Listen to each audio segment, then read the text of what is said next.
Alright, it's been a while since I did any of these, so got another OTF, and actually there's another one coming from Vespa, their copy of a Microtech Cypher. Kind of excited to see that one. I've heard really good things about that. So this one was from Blade HQ. They actually went on sale last week for like 20% off or something like that. So really good deal on them. And figured, I've been watching these guys, wanted to get one. So it's a quick unboxing, first impressions. Comes in a simple box. Hey, it's sharp. Don't cut yourself. So, pretty simple box. Business card, little baggie with another baggie inside. And a little carrying pouch, I guess. Not sure when you would use that other than when you're selling it or shipping it. And so I went and got the OD green, which actually this looks... in the pictures when I was looking at it online, it was actually a brighter green. Wasn't 100% crazy about it, but I figured it was acceptable. But this actually looks nicer. It's a much darker green than I was expecting, so that's pretty cool. Heretic knives. This is the Cleric serial number on the side. Buttons in a little different position. I was kind of not sure how I would like that.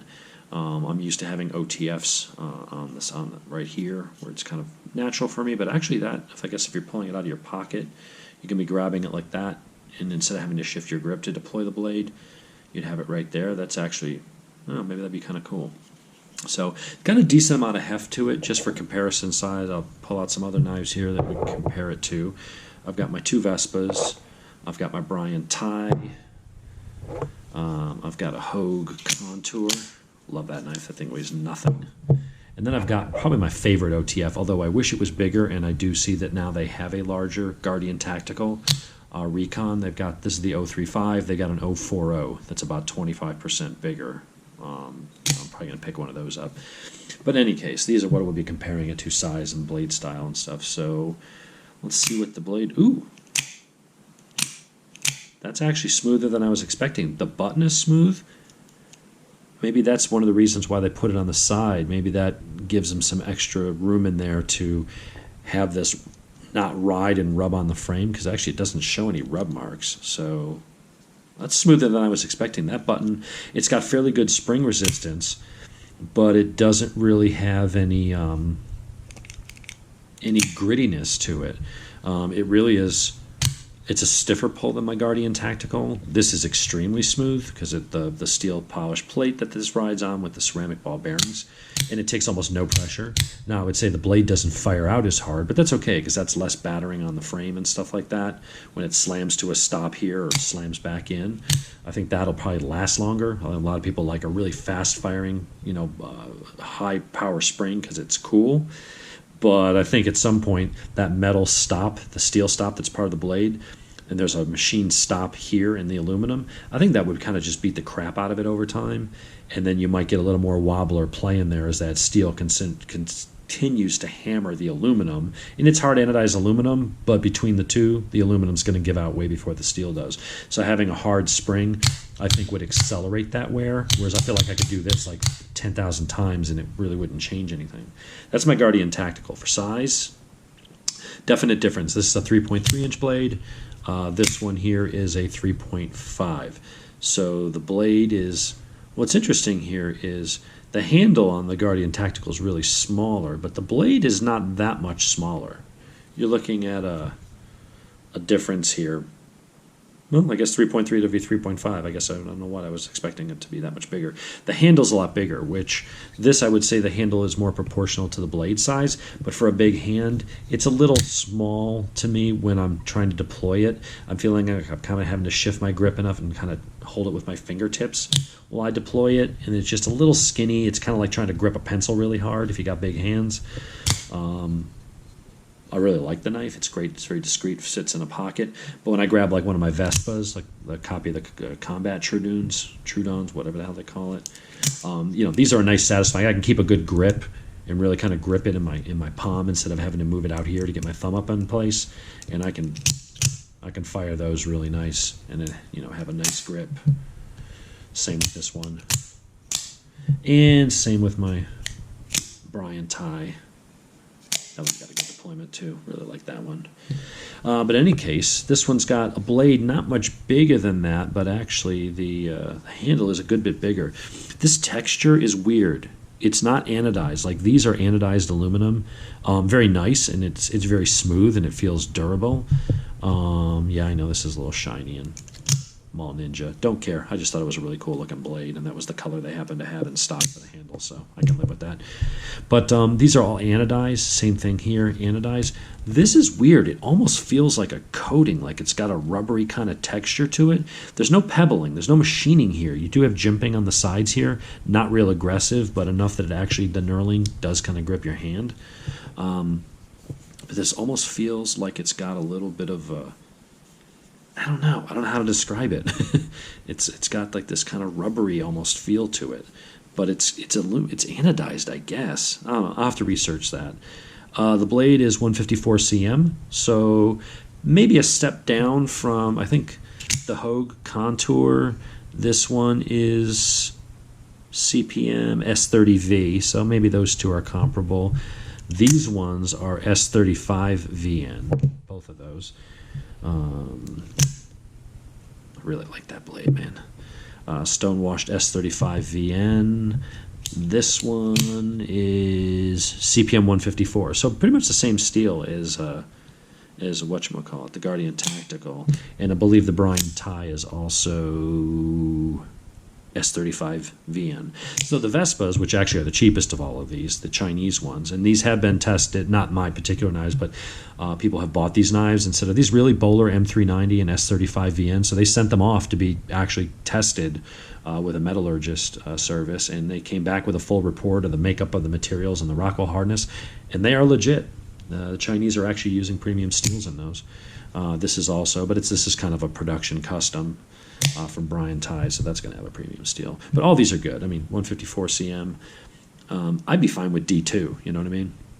For a knife that you're just going to be using for opening packages or carrying it for self-defense or something, I don't need something that's going to hold an edge forever, because I'm usually never that far from a sharpener. And I don't want something that's going to take me an hour to put an edge back on it.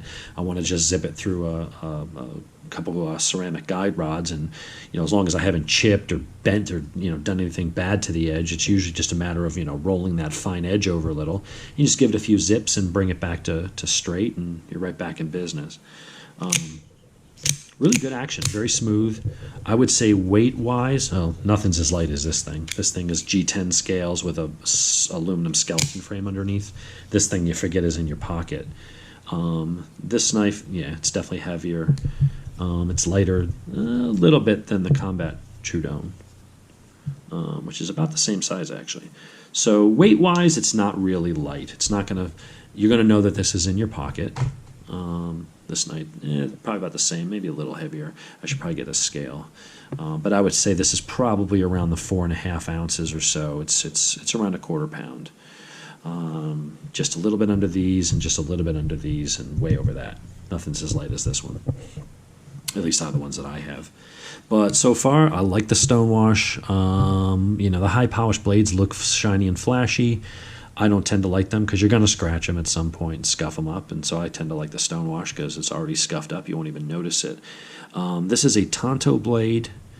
It's got a swedge on the back. Nice, pretty thick point. I mean, that looks like that would probably take a beating.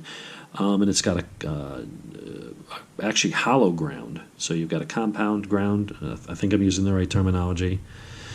If I'm not, let me know. But you can see there's clearly a ground that direction and there's ground that way. And they kind of meet in the middle here. But those are both hollow ground. So that should be a pretty good little slicer. There's not much belly. It is a Tanto blade.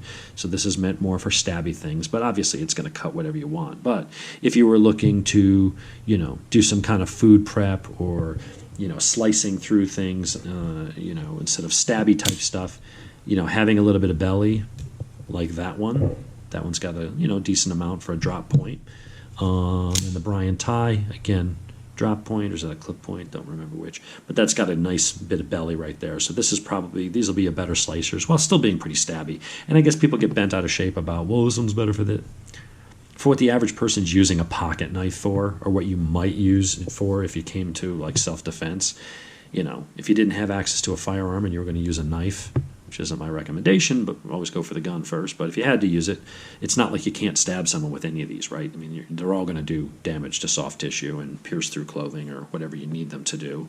But I would say, you know, any really hard type use, you know, these Tanto blades, that's where these come into their own. What they give up in maybe slicing capability, although that's obviously a sharp edge, you're still going to slice.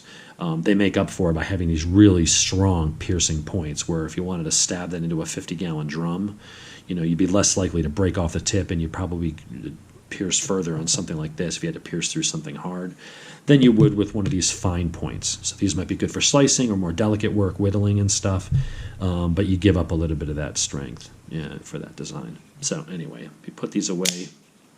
Kind of go back to the one we're here to talk about. Love these Vespas. Really, probably the best bang for the buck for the knife. 140 or 150 bucks a piece for these things with premium materials. They fire awesome. Glass breaker, everything. These are just, they are the shit. That blade's a little wacky looking, but it did look neat to me. And I don't know, I kind of like the idea of the Tanto with a little bit of belly. And yeah, just one of those just to have. This is the one I carry a lot. And I carry this one a lot.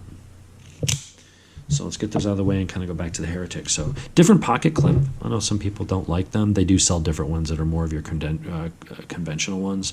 This one obviously is for, you know, H for Heretic. So Heretic is Anthony Marfione, so junior, because senior is the guy who runs and created Microtech. So great knives, nothing bad to say about Microtech. Sometimes I feel like maybe they're a little overpriced for what they are, but you can't question their quality and stuff like that. My questioning of the quality isn't so much that I don't think their quality isn't top notch. It's just that when I look at what other companies are doing and able to create a knife that I've taken these apart, the internal, I mean, I think they're as good as the damn Microtechs or as good as a normal use, normal person will ever need of them kind of level of quality. I think, you know, these things are hard to beat. And so you're paying double the price, you know, for the name at that point, and probably for the warranty. So again, not trying to dissuade. I've actually got some Microtechs, but I'm not passing up a bargain like that. They have a really cool ass knife like that with premium materials for 150 bucks. Yeah, I'm gonna have a couple of those. But back to this one. I jump all over the place. That's my ADD kicking in. This is really, that's nice. I can't believe how smooth that button is. So that button must have something. I'll probably take this apart at some point. It looks like it's just regular Torx bits. It's not anything weird and proprietary like this. I don't know what the hell. I'd have to probably call them and see if I can get a tool. Or they may have one of those things where they don't want you taking it apart. You can send it in to them for cleaning or adjustment or something. I don't know.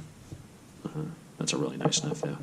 But they must have something up in there that this rides on, because this doesn't feel like it's making contact with this edge here. If you look at most of the other knives, after a while you'll start to see rub marks on that inner plate. I'm pretty sure the Vespas do that. They're not wearing through the finish because I think there's enough of a standoff. There's a spring that pushes this up. But if you push the button down as you push forward, by its very nature, you're going to start to see some rub marks in there. It won't affect the use at all, but some people might look at that and say, oh, I don't like the rub mark, whatever. If it does that. This doesn't feel like it's at any point making contact.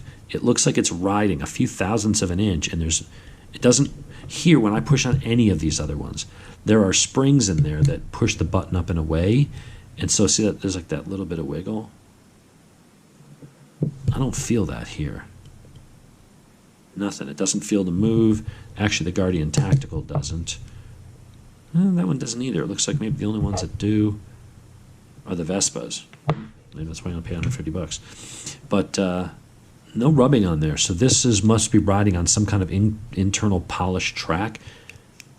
Because while I can hear that moving the mechanism and lock out of place, I don't feel any resistance. I feel resistance from the spring tension, but I don't feel anything on there. That is just...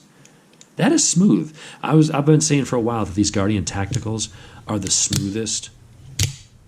And part of this because it's just a weaker spring for the reasons that I like, that I mentioned earlier.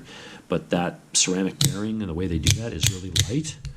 I was not expecting this to be as smooth. It's a little stiffer pull and push because of the spring tension's a little bit stronger because it's a bigger, heavier blade. It needs more spring tension to throw it forward and pull it back. But that's actually really... That's really smooth. So it's a good action, but it's not, again, not real fast and snappy. I really kind of like the more smooth actions that are slowed down a little bit. Yeah, real sharp. Nothing to do out of the box. But anyway, that's just kind of the overview of that. I really like the handle, very ergonomic. That little hump there kind of nestles into your hand. Some of these other knives that are just very straight, don't have a lot of contours to them. You feel like if you did stab something, your hand might slide up. This one here has that kind of grip and has these here to kind of lock your hand in, so I feel like that wouldn't happen here. But the larger ones, there's a little bit of a hump there that helps. But here you've got just enough there, and the jimping's in all the right places. It really just kind of grip your hand. I feel like if you did that, and that hump right there would kind of keep your hand from riding up. Blade play, on par with everybody else's. There's a little. That's the byproduct of the OTF, is you're going to have some blade play. I would say this one has the least out of all of them. But that's a kind of, I want to say high end, because I'm sure someone's been like, oh, my high end was $1,300. It's like, yeah, that's a $300-something knife, but nice action. Very cool. So got these on sale. There was $199. That's a lot of knife for a $199. I mean, you're looking at basically it's Heretic. I don't want to say it's Microtech, but it's basically Microtech. I mean, that's Anthony Marfione's son started his own company with his wife, and they're making different designs, but I'm sure they're using the same design practices, the same machining processes, all the things he learned at Microtech. He's putting to play, but coming up with his own designs. So just look at this as an alternative to Microtech. They're comparably priced. They're comparably equipped as far as materials and things, and the action is just as good as a Microtech. So anyway, give these guys a look. It's a pretty cool knife.